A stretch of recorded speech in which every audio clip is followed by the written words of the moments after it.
You never know what's next, yeah, it's always fresh. Dive into the chatter, get lost in the mesh. Woo. Life hacks, laughter, wisdom in disguise. Hosts got you covered, hit you with surprise. Moments you didn't know you needed in your ears. Hey, bud. Podcast, cheers to all your fears. Ride the wave with us in humor and in facts. Current events, nostalgia, ever-changing tracks. No limits to our topic, sky is not the end. Hey, bud. Podcast where strangers become friends. Hey, bud. Hey, What's happening? we're back. We are back. Surprising after our last one. Well, We're just going to argue about everything. you can't quit me. It's fantastic. All right, this time, welcome to the Hey Bud podcast. We appreciate you guys being here. We're going to just argue because that's what we do. And we're friends and we argue and we're hanging out, having a couple drinks. Hope you guys are having a couple drinks. I Hope you have a I don't think- degenerative alcohol Dude, I problem don't- as well. I don't think we're going to argue about this one. We might I don't actually see how be- we can. We might actually be on the same page. This might be one of the rare opportunities that we're like, you know what? Yeah, Same. samesies. No more samesies. Starting tomorrow. All right. We just aged ourselves because like anyone that has never seen that video from like the early YouTube days is going to be like, what the hell are they talking about? I swear I just saw that don't guy, care. that It was main funny. guy for the first time since that video. Yeah. I think he's in that Shane Gillis tires. Dude, they made, He's a mechanic in there, I think. they made this amazing video and it was hilarious. And then everyone just kind of was like, cool, we did it. Poof. Disappeared. I think it was the greatest however many minutes of It cinema on really would've YouTube been. in history. That's pretty damn good. I love it. Greatest I find it hilarious. All right, man, let's get into Yeah. it. What do you got? What do you got for me today? Well, I mean, as much as I never wanted to do politics with you on the podcast because I think it's stupid, I can't get away from politics these days. It's a big deal. Because, fuck. Dude, it's wild going on right now. Like, the president comes to the Oval Office from the Ukraine. And The there's- Ukrainian president. Yeah, that's what I said. You phrased that The president of sillily. Ukraine went to the White House. right. Good. Okay. Carry on. And I mean, it depends on what certain people believe that truly happened there. I watched it. And I think we're probably in agreement. I think his demeanor seemed like, I mean, every time he spoke, he said something to the effect of like trying to come to peace. He wants peace, but then he's got his own stipulations to what that peace looks like as far as, well, we'll get peace once it's just. And what he's talking about, and he alluded to, was getting his territories back that Russia took over. Right. Which Russia So says- as soon as I got everything back that I lost because I wasn't able to keep it, then we'll stop fighting. Which kind of sounds like you just want to keep fighting. Well, and here's the thing, though, like, and Putin came out and said, this is how I will come to a peace agreement. And he basically stated the biggest thing is going to be that naval base in, Sevastopol.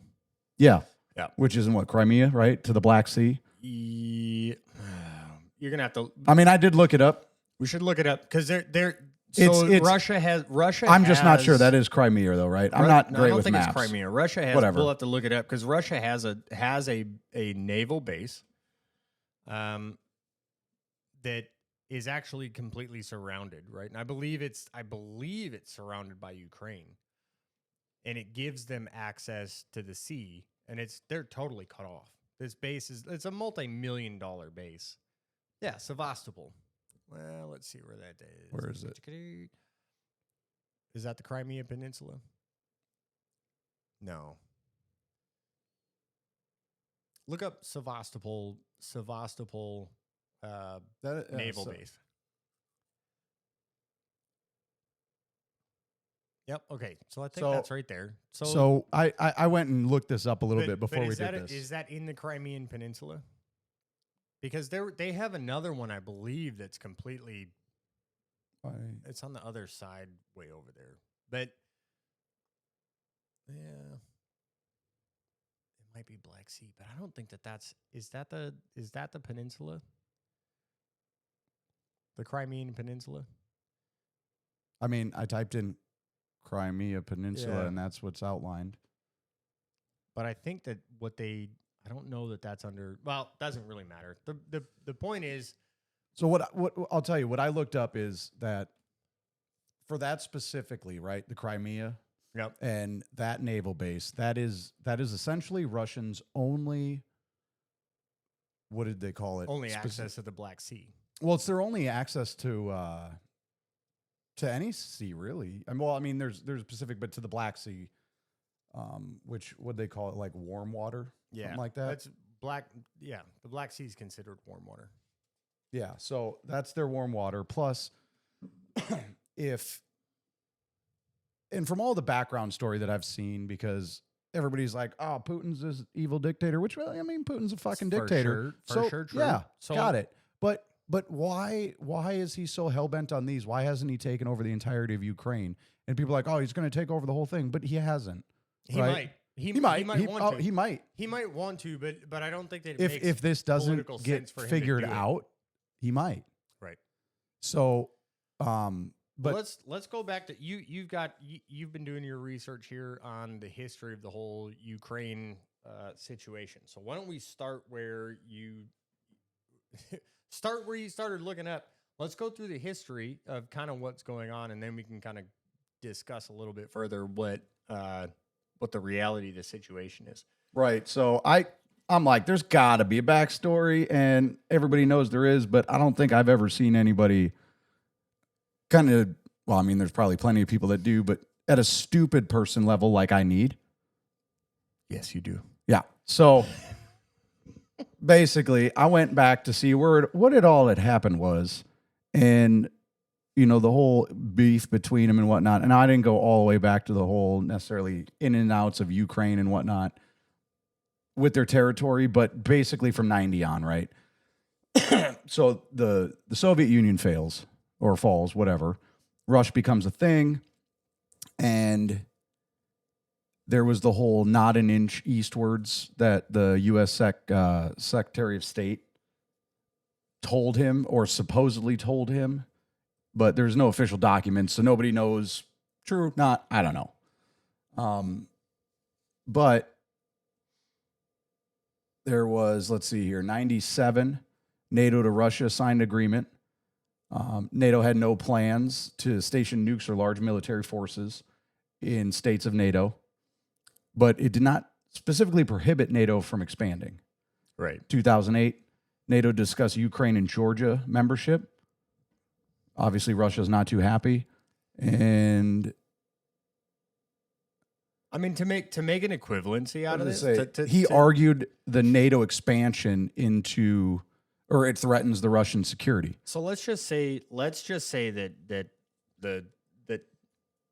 Mexico, Chihuahua, is its own country, right? What? Chihuahua borders the southern border in the U.S., I believe. If not, whatever. Pick some portion of Mexico that borders the United States, right? And we'll say that that's its own country. And then Mexico and the United States have beef together. And you have this one small state in between Mexico and the U.S. And the U.S. says, hey, look, we're not going to come any closer to you, Mexico, because there's this state in between us. And then Mexico's like, all right, cool, we won't either. Why are you trying to explain Except this to me? No, I'm not explaining it for you. I'm explaining it for everyone else. And then Mexico's like, nah, we're just gonna get a little bit closer. Look, this is the equivalency.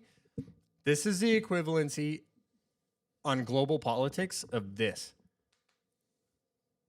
I'm not touching you. I'm not touching you. I'm not. Eventually, somebody's got to hit back. Right.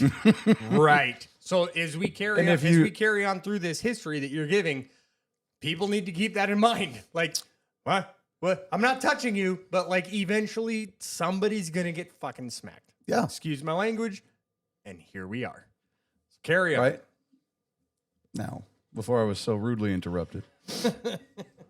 Right, but here's the thing, right? Like, you got to look at it from, like John kind of explained in a shittily way, how you got to perceive your country and the threats coming towards it. If the same thing was happening to America that what Putin believes is happening to him over there, you have to react. Otherwise, you're going to be slowly surrounded. People are going to put strategic things in there. And now you're at risk in your security of what's going to come into your country. Right. And I feel like we have to remind everyone Putin's not a good dude. No, I'm not saying he is. Right. There's no good side on this. This is not an argument for like Russia's in the right for doing what they did. I'm trying to figure out the reasoning as to why they would do what they did. Just understand. And for that, you need the history. You can understand why. Yeah. Got it. Right. So what Putin he went into no, that was later. That was in 08, was it? No, that was later. So 14, the whole coup thing. Oh, in 14 with the president. So their president, who previously would be more of a Russian supporter in Ukraine. And what was his Sevchenko? Oh God, Viktor Yanukovych. Yanukovych, like I said. So Viktor Yanukovych, right? So he was more closely aligned with Russia than he was the EU and the West. Yep. Right. There was a soft power battle that was being played out in Ukraine.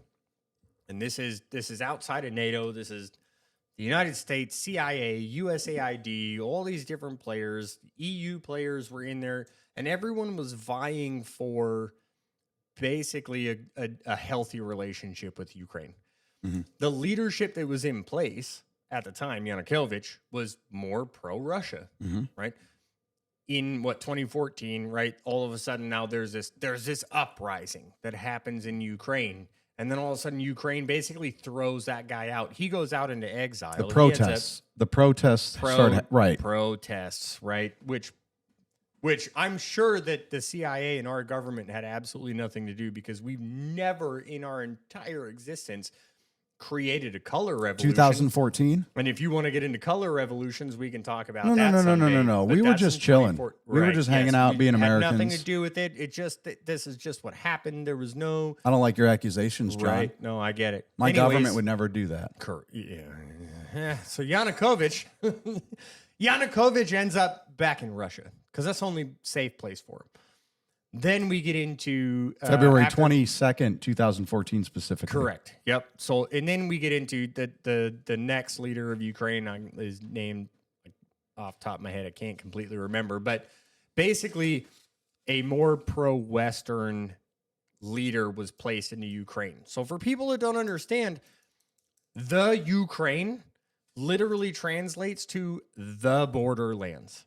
And the borderlands, okay, is this one pass from Europe into Russia that's like the only militarily relevant pass to go through based on the way. What are you saying? Explain that part. What is this passage you're talking about? So the Ukraine literally translates to the borderlands. Here, pop that on there. I want a visual because I'm stupid. So if you look at the topography. No. Show me where are you talking? That's Ukraine, right? No shit. The Ukraine. Do you see how flat? Like if you were able to pull up a topographical map. Oops. Go terrain. Maybe that's not the right. Probably got to go in. So do you see how up on the north side there, right? Like you start to get into, and it doesn't show well here, but Belarus. There's very few areas in there where it's light green to light green. Okay, that basically means you have high topography there.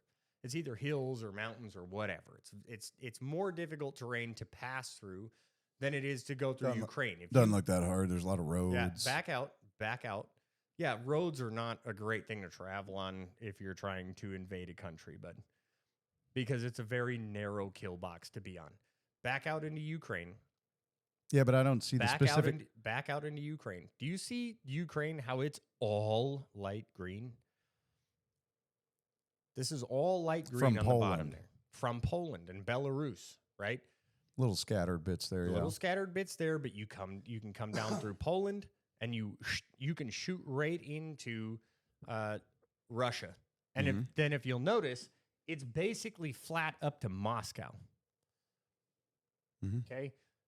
The reason the Ukraine is considered the borderlands is because it is the easiest and most militarily effective way to get into Russia if you were going to try to invade Russia from Europe.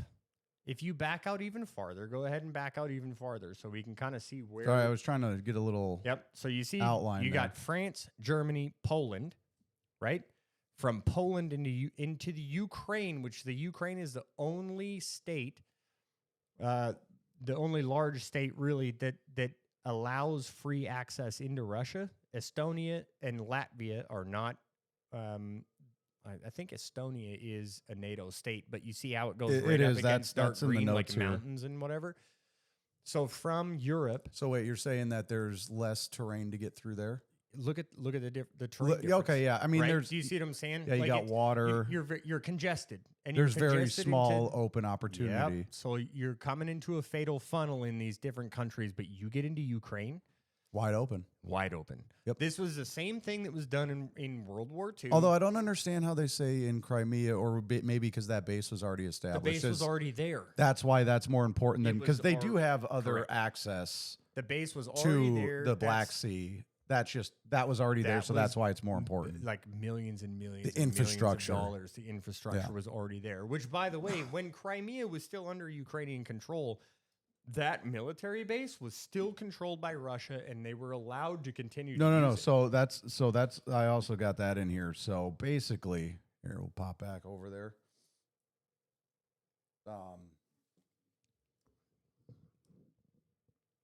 Do your history stuff. Well, I put notes, but so in 14, right?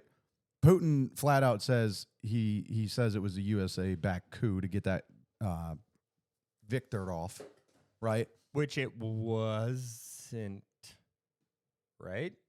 What's that? It definitely was. Well, It he was claims definitely it. He claims it. 100%. He claims it. He's a bad guy. Obviously, it's not true. That's how it works. We claimed it too. Right. So he thinks we backed it, whatever. But a point that when I asked you earlier about it that you mentioned is the fact I probably didn't pay attention to is with the whole old President Victor and Putin trading in oil and trying to trade in rubles. So yeah, trying to make the ruble a thing versus trading oil in USD like the world needs to. Well, okay. So, I mean, if we want to a have certain that degree. conversation, dude, you're No. going to get me all fired up here. Look, okay. So we live globally in something that's called the petrodollar, right? Which is the U.S. has basically told No, stop. We're not going down this. No, you started it. We're going to do this quick. The reason that anytime any country ever decides that they want to start trading oil in anything other than the dollar is because our entire fiat currency system is based on the fact that every country is going to trade oil in the dollar. That's what gives our currency so much strength, is because we're trading in energy based on our currency system, and we can print as much as we want in our currency system because everyone has to use the dollar. Now, look. All of a sudden now, different countries like Russia, who's a major player, you've got Russia, China, the U.S. Those are your three major players globally. And Russia goes and says, we don't like trading oil on the dollar. We want to trade it in rubles, because if we can trade it in rubles, then all of rubles, you're not allowed to explain that. All of a sudden, rubles in public. Sure. All of a sudden, rubles become more valuable because they're connected to the price of oil. Okay. That's the game that's trying to be played right now. And it's a large global game, and USAID is a big part of it, because USAID goes around the world and says, we're just going to hand out a bunch of money for all kinds of nonsense crap that the American public shouldn't actually be paying for. But because we're on a fiat current system that is tied to the price of oil, and we're going to give this country a crap load of money so that they use that money not for finding Palestinian trans artists. They're going to use that money to buy oil. And if they're using that money to buy oil, then that makes the dollar stronger. That's the basic premise of it. Okay. Russia is saying, we don't like that system. We're not a big fan of it. We'd rather use our own currency to buy oil and to give other countries in order to buy oil so that our currency is also strong. Russia is a giant gas station. This is what they've been for a I very long time. immediately regret saying any of this. It absolutely drives me nuts because it drives me nuts because we can understand why everyone's playing whatever game they're trying to play. Okay? I'm not even mad that everyone's trying to play that game. Okay? What I'm mad about is that people don't have a basic understanding of how geopolitics works when it comes to the economy. Okay? We are spending so much money. We spend an exorbitant amount of money to make sure that the dollar holds its value so that we can live the lives we live, but it's all built on a deck of cards because at any moment, if like the BRICS nations, if they actually start trading oil in rubles and in other currencies, we're in real trouble. So we have two options. Can we focus? Hold on. Can we focus? We have two options. We can continue doing things the way we're doing them now and force countries to use the dollar, or we can figure out how to get off the petrodollar without it drastically devastating our economy. Not sure either one is a great idea. Let's get back to Ukraine. So I think we can all agree after that the U.S. obviously didn't have anything to do in the 2014 exchange of presidents. Nothing to do with any of it. So, because of a direct reflection of that in 2014, Russia's like, all right, well, we're not sure we're going to be able to hold the strategic strong point with this exchange. And if Putin's thinking, hey, well, they couldn't because they lost their guy in Ukraine. They lost the soft power battle. Hold on. Shut up. They lost their soft power battle in Ukraine. No, what I'm saying is there's Jesus fucking Christ, dude. Which means after no, it doesn't. After Yanukovych was gone. Like I was saying, I swear to God. After Yanukovych was out, a pro-Western leader was in Ukraine, which means what for Russia? So when the new guy got in, like I was saying, right, he's thinking, well, this guy isn't like the last guy, and I can't guarantee that I'm going to still have this strategic strong point down here or have access to it. So now I need to take that. So he takes it because he fully thinks that the U.S. is back to coup, which obviously after John's tangent, we know not to be true. And correct. So he takes that over. And then, what did we do? What's that? What did we do? Like I said, we weren't involved at all until this point. Saying like when he took over Crimea, when President Obama was in office, what happened when he took over Crimea? What did we do? We from the very beginning obviously stayed out of the Ukraine. Had nothing to do with it. Had nothing to do with it. So shocked. So we didn't step in because we had nothing to do with it before, right? So they go in there, whoop-de-woo, they get the naval base, and then they get the Minsk agreement, and like a year later in 2015. But at that point, the land was pretty much given back to, in essence. But given back to who? Russia took the peninsula. Well, they took it, but they kept it. So what I'm saying is though it's legal. It was legally still owned by the Ukraine because they didn't annex it or do all that stuff. Whatever. No, it wasn't. No. They like Russia, but they occupied, but it was still under like a legal ownership of Ukraine. Hey, if I come occupy your house, but what I'm saying is they did a ceasefire, and then. Yes, they agreed, they stopped the ceasefire. It's not a real agreement. We might have to look that up because I don't think they fired anything. Like I fired legitimately. What do you mean fired? I legitimately do not remember when Russia took over the Crimean Peninsula that there was a shot fired. They just I don't know. They just walked in. We're like, we own this now. So if you see down, go. I'm gonna send us back to this freaking. Zoom in down here on the right of to the right. You see that red line to the right over that water right here?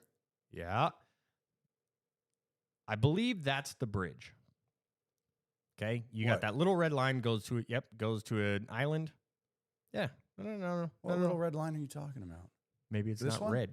That main This? highway, dude, that goes over the water. Gray? Sure, gray. Okay, so You that tell me to look for the red. You're confused. I don't know. It looks red to me. So I believe that Crimea that's Bridge. Yeah, that's a bridge. That bridge right there was the only thing. To the right of there is It's Russia. Russia. To the left is the Crimean Peninsula. Yep. That bridge was the only access that they had. Because if you zoom out, that was Ukrainian Right. territory. That bridge was the only access that they had to get to that naval base, right? They crossed that bridge with military forces, Yeah. walked into Crimea and said, "Hey, this is ours now." And everyone was like, you shouldn't do that. We're going to be real Let's mad see. if you do it. And then no one did anything about it. And this is what, 2014? Yeah. Russia walked in. Everybody said, we're real pissed. You shouldn't do that. And then did nothing. They did nothing because Russia knew that they weren't going to do anything. Who's going to fight over that? Who's going to go to war to say, we want that peninsula back for Ukraine? Okay. Do you think that emboldens Putin? Or do you think that it, tells him he shouldn't be doing stuff like that? It probably I don't know. emboldened. I'm looking at just. I'm looking at these numbers. I'm not, like I said, I didn't go too far in depth, but there's certain things in here that you got to kind of have an idea of like, how is this even an option for somebody to go? It's not like I'd say he's like this crazy war mongrel person. I mean, don't get me wrong. He's not a great guy, but he's not like a Genghis Khan where he's just trying to take over territory. There's history behind it. And there's a lot of push towards him that as if the roles were reversed and you're in the United States and we're set up geographically like they are and the same things are happening, we would have a defensive and possibly an offensive posture if that defense isn't being taken seriously. Bro, have you seen what happens when people touch our boats? like seriously. The fact that he got away with getting the Crimean Peninsula was a big sign to him to be like, you're basically free to do whatever you want. Because no one did anything. Everyone went to Ukraine and said, hey, shut up. Don't say anything about it and let it happen. Okay? Nobody did anything. I think we did some financial, you're under embargo for blah, blah, blah. Nobody did anything. They were just allowed to take it. Okay? That was 2014. Now all of a sudden, let's fast forward, and maybe you can look this up. When Biden is in office, he literally says to the press, a small incursion by Russia, okay, is basically not going to be a big deal. A small incursion into Ukraine is not going to be a big deal.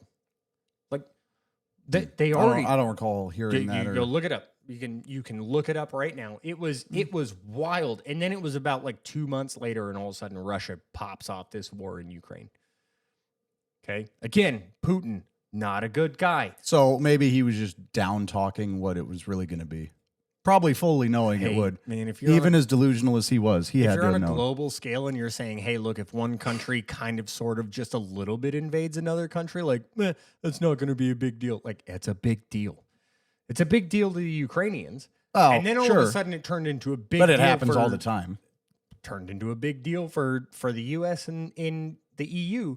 Look, there's a lot of distrust. That's because we've been involved with them for so long. Because there's a ton of distrust with a crap load of history, which other people would be much better to speak on. But holy crap, you don't tell the country that you have distrust with, hey, by the way, if you just invade a little, we're not going to be super ticked off about it. And turns out we were kind of super ticked off about it. Now we're close to 1 million deaths or casualties between Russia and Ukraine in a 3-year war.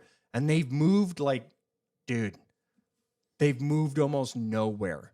Yeah. Can you jump on here and just look up the battle lines? See if you can pull up a battle lines map for who controls what. No, but I think the other point that I had made notes on, I couldn't recall it, but basically the position of that Black Sea helps them prevent movement of other NATO countries, because I think at the end of the day, the biggest problem, which I'll bring back into the next segment here with this, is Putin doesn't want certain countries to be NATO, and Ukraine's one of them because, again, like we were talking about, the strategic value. So I think a lot of it has to do with the history and how supposedly he was promised not a inch east, whatever, and it's expanded and all that. But having NATO on the border and, like you showed, such an open border or such an open area to access is a huge strategic play. So he doesn't want it, but it's been pushed. I mean, back what they were talking about, NATO, and that happened. We've kept doing it, right? Like Poland, Estonia, Lithuania. Like we keep adding countries to NATO, which, whatever your thoughts on NATO are, like I have my own personal opinions, but if you continue to add countries that are super close to the country that doesn't want a NATO country, like you think that that's not going to be a thing. Okay, so based off of that, and please do not interrupt me right now. I'm just going to run a quick timeline of Russia's interactions with NATO. I'm sorry, I just get really fired up. No, I get it. It's fucking. But I swear to God, I'm just going to turn your mic off. Listen. I'm going to turn it off myself. Thank you. Thank God. Say what you're going to say. It's still the quietest I've ever heard you. All right. So 1991, after the Soviet Union collapses, right? Russian officials expressed idea of NATO cooperation. So there was some talks between Russian officials and NATO, just maybe opening the dialogue, right? 94. Russia joins NATO's Partnership for Peace program for non-member states. Now, there was no saying if you do this, you will become NATO. There was nothing like that. There was some other agreement, right? So 2000, Putin informally asks about joining NATO. 2001, 2002. Thank you for bringing that up. Shut up. Who did he ask? What the fuck did I tell you? No. All right, so who did he ask? John? Which president did he ask to become part of NATO Shut with? up and let me finish this. You can ask your bullshit after. Say it. 2001 to 2002, NATO and Russia formed NATO-Russian Council, improved cooperation, but full membership was not on the table for that whatsoever. So he's allowed to do one-offs, but they still won't let him in NATO or even discuss the option of it. 2008, Russia opposes NATO's consideration of Ukraine and Georgia. So in 2008, NATO was considering Ukraine and Georgia. Later that year, Russia invaded Georgia. Why? Weird. Because that's almost the same access point right next to Ukraine. So, and then 2014 and 22, obviously Russia invades Ukraine to basically just prevent NATO cooperation, because one thing that you cannot do is join NATO if you're in a current conflict. And I think that's the biggest thing, because what Russia did is they felt they needed to invade, or NATO could bring in Ukraine and Georgia. Yeah. So it's almost like he was pushed into a position. I'm not saying it was a good thing or a bad thing. It is what it is. What is it? Is it Article 15? Is it Article 15 that requires? I could have the number wrong, but there's an article in NATO that basically says, like, any NATO state that's under threat, like the rest of NATO is going to come to their defense. Yeah. So, which is the reason why you can't, if you're in a current conflict, like you can't just join NATO, because then we all have to hop on no matter what. what. We all have to do it. So, but to go back, you missed a big part of this that's actually going to just drive me absolutely nuts. Putin, No, I know, but I just wanted to get it out so I could get it out before you went on your 15-minute tangent. Putin asked Clinton if they could join NATO, right? He informally. There's no such thing as one leader of a country asking another leader of a country, hey, can we join NATO? And then you turn around and be like, well, that was an informal request. Oh, I'm sorry. So the top elected individual asked, can we do this thing? Well, that was an informal. How was that informal? I'll tell you exactly. Because Putin called and Bill's like, I'm kind of busy. So then Putin says, hey, after your meeting with Monica, give me a call back. I want to talk to you about NATO. And then he never called back. So that's informal. You know what Clinton said? That's informal. Clinton said, yeah, I think we can do that. And then he got distracted and never called back. No, and then he got back to people You missed whispering the in his totally good ears. joke No, there. I got it. Then he got back. Then he got back in the freaking deep state. The damn, no. Your CIA, your FBI's, these agents. You sound like a crazy person. No, I'm aware. They came and said, no, we can't do that because we've been in Cold War with Russia for forever. And we're absolutely not going to do that. And Clinton said, okay, well, we can't do it. State Department said we can't do it. Clinton would have gone down as one of the greatest presidents. And the guy drives me nuts. He's a very flawed man. But that one decision, if he would have just said like, no, we're just going to include Russia in NATO. Like we're going to create an economic and security bloc that will far outpower the entire rest of the globe. Yep. All he had to do was be like, this is a good decision to make and do it. So now we find ourselves in this situation where Russia said, okay, well, you want to tell us to go pound sand? Fine. But then that means that we actually have to completely defend ourselves against people that we are right next to. Americans are so... it drives me nuts. Americans are so damn privileged to be surrounded by a country that's completely inept to our south and a country that's completely Canadian to our north. Like that. Those are our options that we have to actually defend ourselves. I wouldn't say inept. I believe the word you're looking for is corrupt. Sure. Yeah. Okay. So fine, but we have Mexico. The Canadian thing was fully explanatory, though, so you don't have to expound on that. I'm sorry. I 100% made sense of that. You're right. I apologize. They're very polite people. They're very polite people. Canada very well. I incorrectly explained cartels. My bad. Yeah. I didn't. Yeah. Americans are so freaking soft. Because they don't actually understand what it's like to live next to a neighbor that wants to kill you outside of the cities, which would be us. My neighbors are great. None of them want to kill me because I live in the country because I'm not an idiot. So Americans, please stop giving me this I can't believe that Ukraine was invaded by Russia. I can totally see it. I 100% understand why Ukraine was invaded by Russia. That does... From a strategic standpoint, it makes total sense. Doesn't make Russia the good guys. We're going to do this right now. I'm going to look right in the camera and tell you, it doesn't make Russia the good guys. But for crying out loud, can we stop with this idea that the Ukrainians, they're these morally high ground people, and I can't believe they've done nothing wrong ever. They've never been influenced in a way that would make Russia want to invade them. What a crock of crap! We have to stop playing geopolitics as if every single country is like America, because it's not. No, as corrupt as we are. No. Looking at you, politicians, as corrupt as you are, okay, we're still not as bad. Still not as bad as these Eastern Bloc countries, okay? Stop viewing the world and the things that happen in the world as if it's America, because it isn't. They don't play by the same rules. We've just been in a 3-year war. Well, Russia and Ukraine has been in a 3-year war where there's been almost 1 million casualties by best estimates.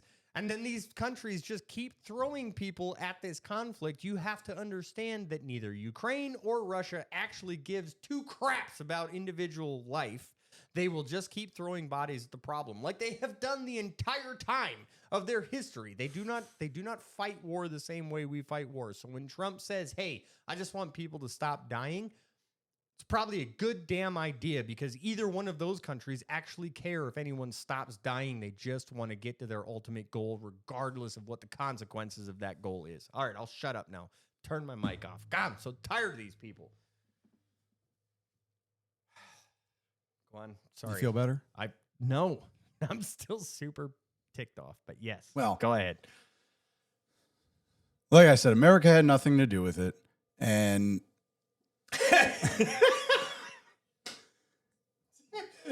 we're in this situation now. I hate you so much. I hate you so much. But like you said, Putin ain't a fucking poster child for what's right. But when you push a son of a bitch so much and you tell one thing and then you do others and you encroach, and it becomes a point of a strategic strong point, which could, lower your fucking national security for your country. Massive effect on national security. And the only way to prevent it is literally invading, because then that legally or whatever prevents a country from joining NATO. But if they join NATO, now NATO, I believe, has rights to put bases and weapons all of that shit on there. So now you're like, all right, well, if they join there, what's NATO going to do first? They're going to drop a whole bunch of fucking arms and troops in Ukraine. To be fair, let's clarify. If you're a NATO country, it gives who the right to put bases anywhere they want? America. Yeah. Are there any Polish bases on American soil? How about Spanish bases on American soil? Not a fucking one. So it's just us. All we have, no.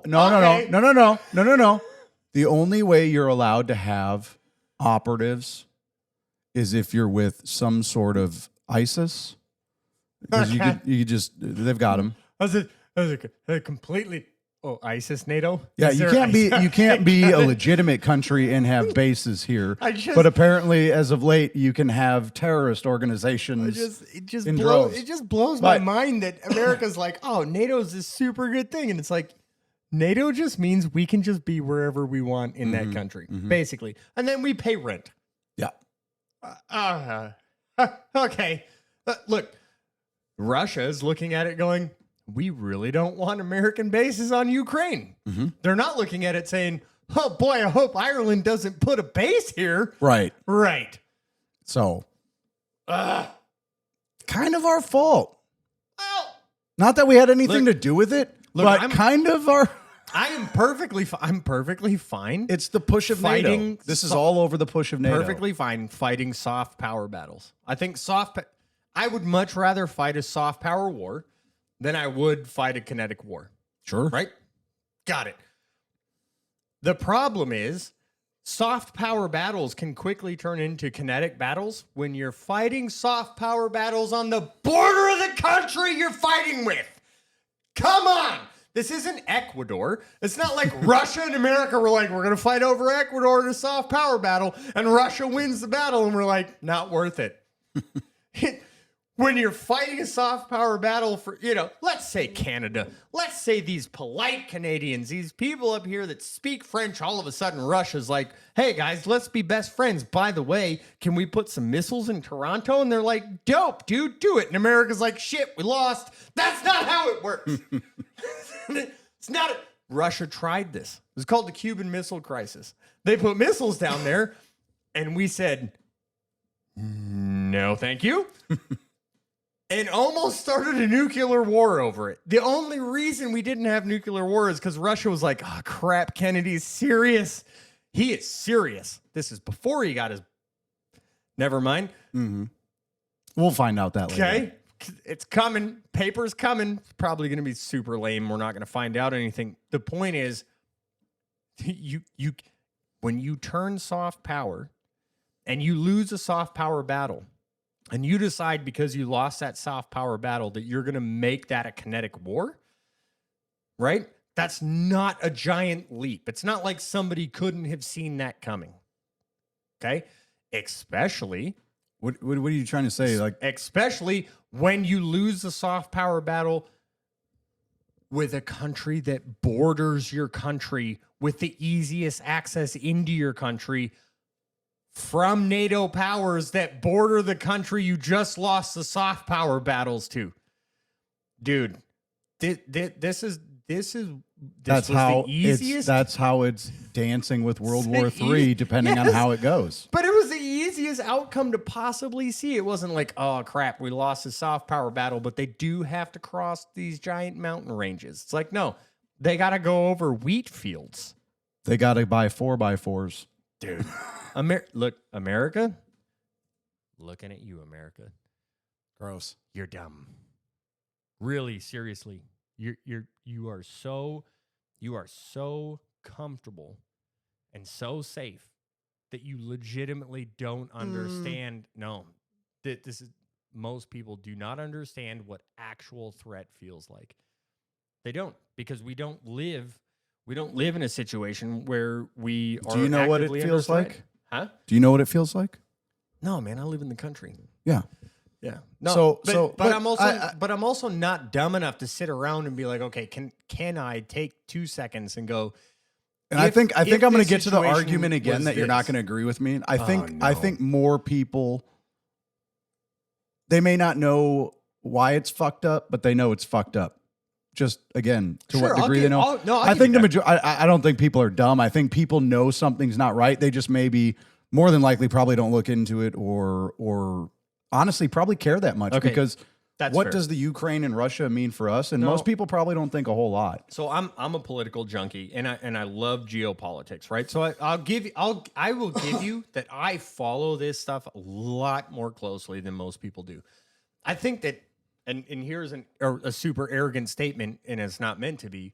I think that most people are starting to catch up to kind of what I have seen and what you've You're a political started to hipster. Yeah. I hate it. I've been doing. I hate it because it's true. Okay. I've been doing conspiracy theories in my mom's basement since I was 11. No, I just look. I've been following this stuff for a while, and I have been shouting this for a while, and people were like, "You're an idiot." And then all of a sudden, it was like Trump got out of office and Biden got in, and they were like, "Ah, crap! Oh no, That doesn't mean they weren't oh right. crap! He's right. Craft beer is delicious." Ah, No. But so they're no, still you're- not wrong. They called you an You're idiot. right. Nah, that's fine. But you are. I'll give you that. I do think that most people in America probably are catching up to the fact that like we've been playing a lot of games. A lot of those games haven't gone well. Mhm. This one for sure isn't going well. We are on the precipice of like, do we want to fight World War III or do we like is it worth it? Is it worth it? No. Right. And I think most people are kind of coming to the same. Well, I think a thing. lot It's of like, Americans it's are not really worth getting it. It's annoyed, not good. especially since Doge coming out and saying that. Well, Zelensky himself saying, yeah, I don't know what happened to half of this $350 billion that America sent over to us. It's weird because he went on like $1 million shopping spree like 2 years ago. Came Well, to the U.S. I'm not even. I'm not. Spent $1 million. No. First off, He didn't have it. He's not a corrupt guy, so that would never happen. So, but there's there was at some point an exchange of a little bit, like some pocket change. He is To the tune of like at least $175 million. he is above board. Yeah. Not like real high above board because he's like 4'2", but he's definitely Don't above you ever like A board. You sandbagging. We're the same height and we're both short. Don't you short shame somebody? Don't you Napoleon that poor man? It's fine because He's on the up and up. We're the same height, dude. We're giants to him. Whatever. Giants. Listen. I don't even think he comes up to Trump's nipple. Pull up a picture. Stop. Come on.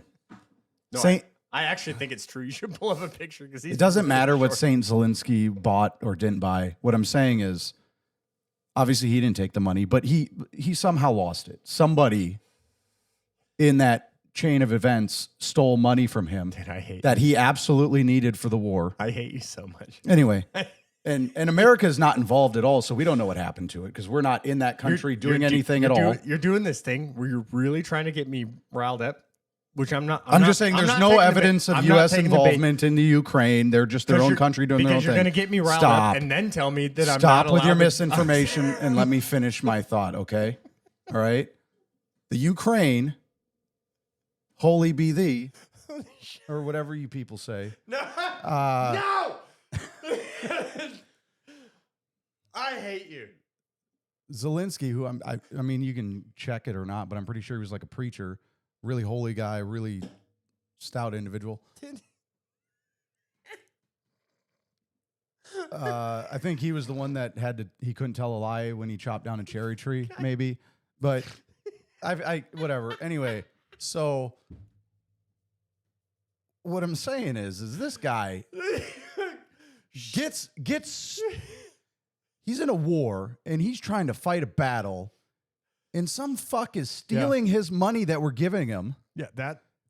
He doesn't have time to look at the books. Like, He's man, out there fighting a fucking war, John. There's almost Okay, almost he's everyone, fighting a war. He doesn't need your shit. almost everyone. And has been a somebody victim of stole identity theft. Almost every- $175 fucking million from him. Guy, look. First Okay, off, he's a victim, John. He is a victim, he should and I'm probably- tired of you of victim he shaming. should check out mortgage insurance because that's what's next. They're going to Anyway. take his houses. I hate everything. But I think the American people are a little upset that our money was mismanaged and they don't want to fund it anymore oh yeah, you think because so? somebody's Maybe stealing that's from a big- Zelensky. So he comes and he's trying to work on this mineral deal, right? So he can earn a few more bucks for this deal. He's got a war to win. So he's trying to sell some minerals, but then he comes in the Oval Office and Is it depending on your viewpoint of it, because I've seen both. I was watching a couple things on the other viewpoint last night, and from the exchange, I guess if you right. look at it, hold on, stop. I'm not going to go into it, but what I'm saying is there's different points if you use the right angle where you could argue both sides. We're not going to Look. get into that. Stop. No, But no, what I'm saying no, is- no, we're getting into it. What I'm You saying started is, this. at the end of the day, We started this. You screwed No, it no, up. no, no, no, we're no, getting no, into no. this. Look, first Stop.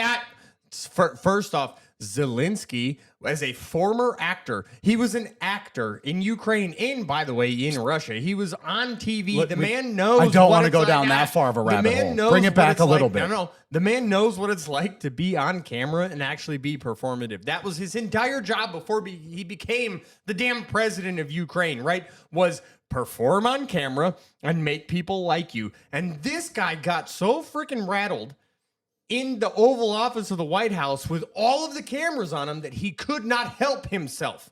He got out of control, and Trump and JD Vance played it exactly the way they wanted to play it. Look, this is a global play, and maybe because he's an actor, he's in on it.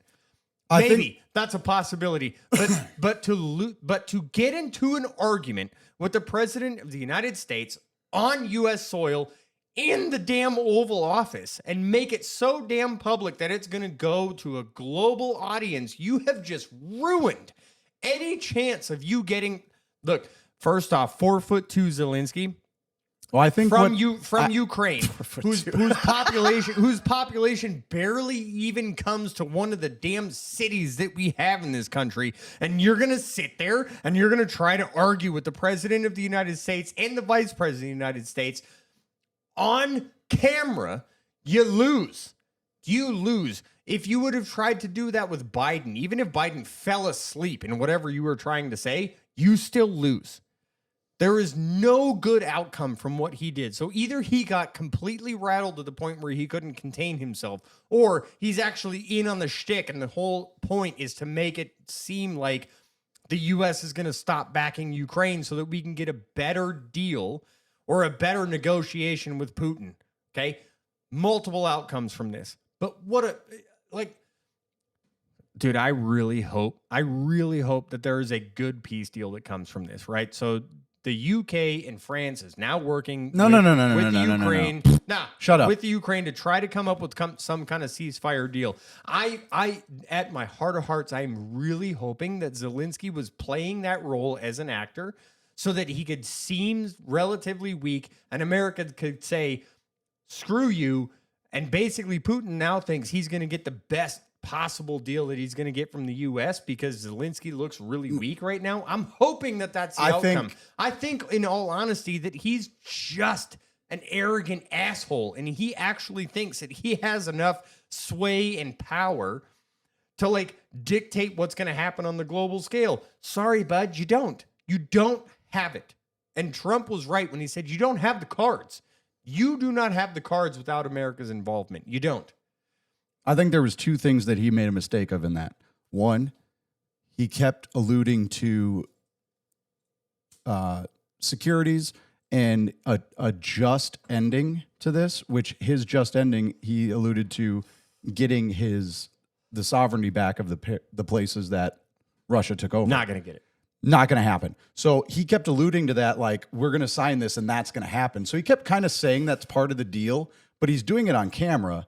So I think he went in there thinking like the last administration would have probably gone for it because they don't want, it was almost like he was trying to guilt them into it. Do you think he's that dumb? And yeah. So I think he was trying to. Fair enough.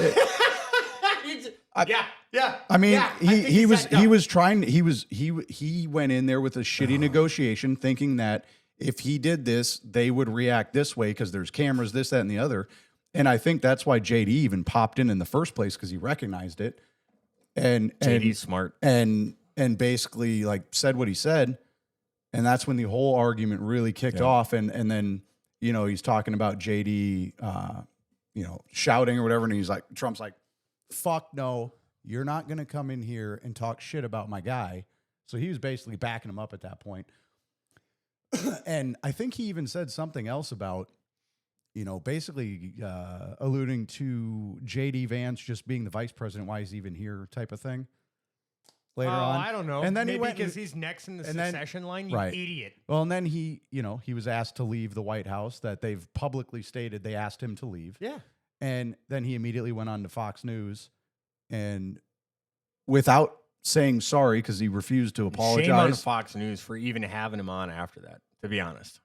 Well, it is what it is. But I mean, the first thing he did, which was such a contention point when they were in the Oval Office, is he just started thanking everybody. He was almost overthanking, whatever.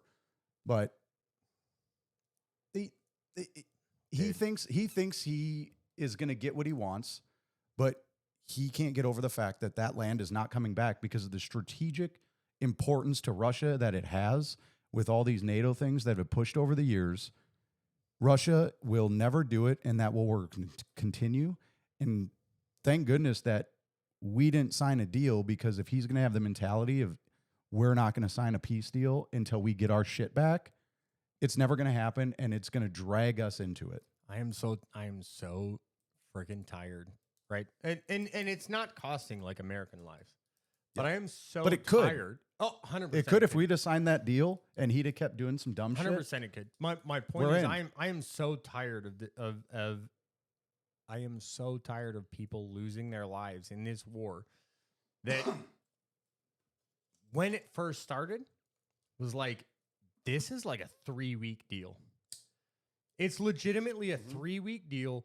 If no one comes to Ukraine and says, hey, we're going to give you munitions that you guys can't manufacture. We're going to give you vehicles you guys can't manufacture. We're going to give you technology you guys can't manufacture.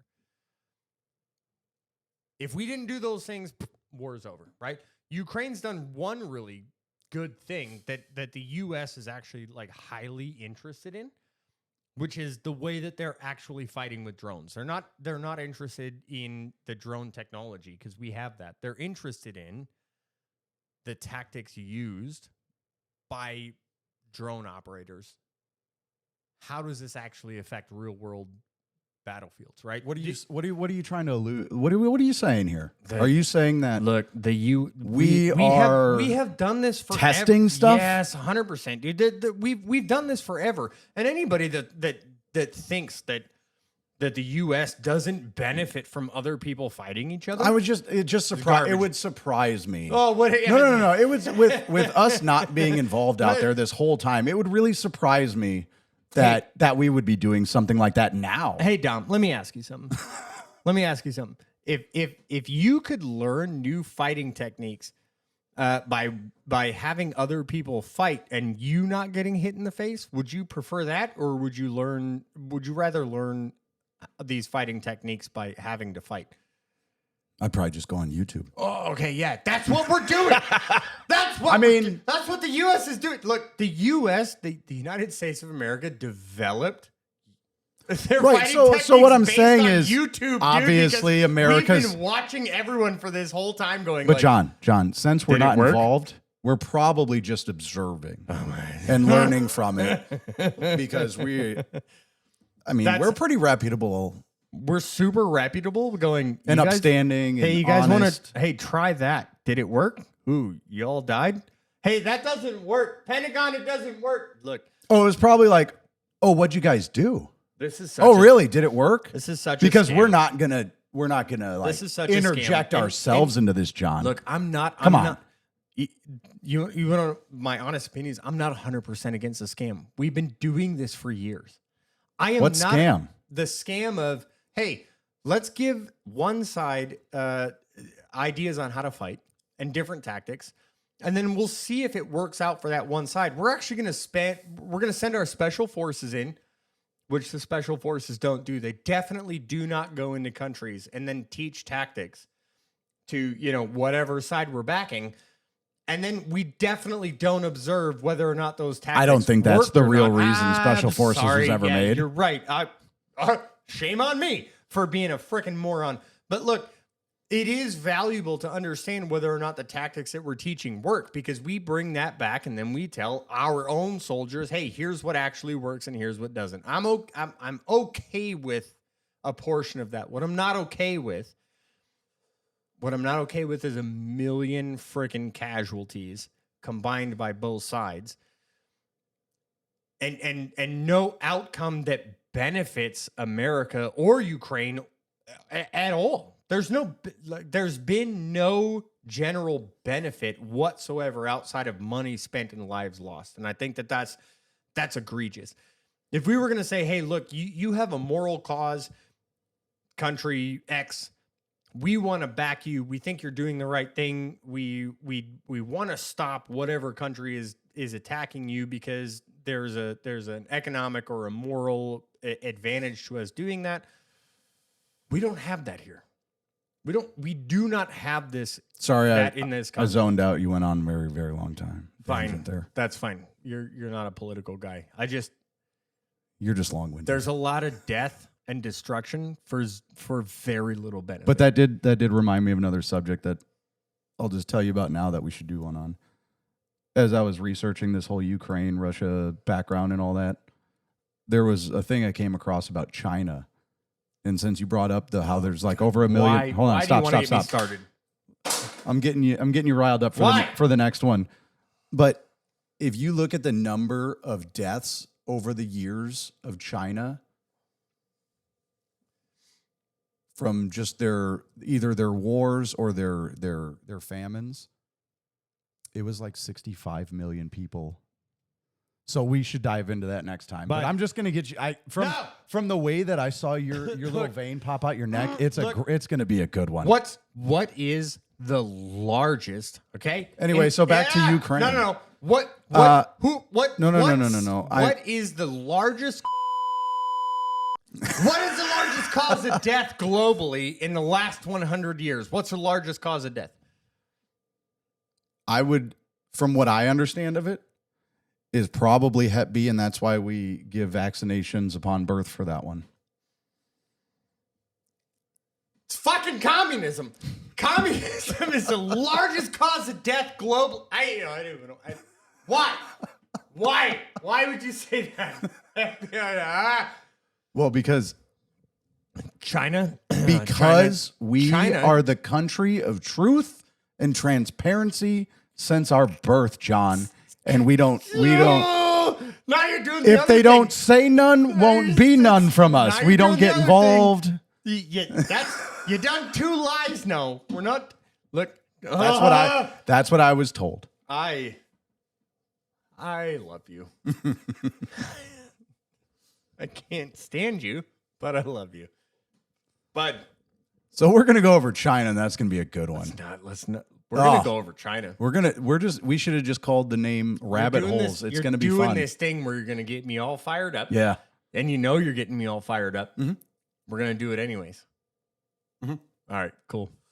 Hey, brother. But I think we established why you can understand to a certain degree, even though Putin's a dick. He's a dick.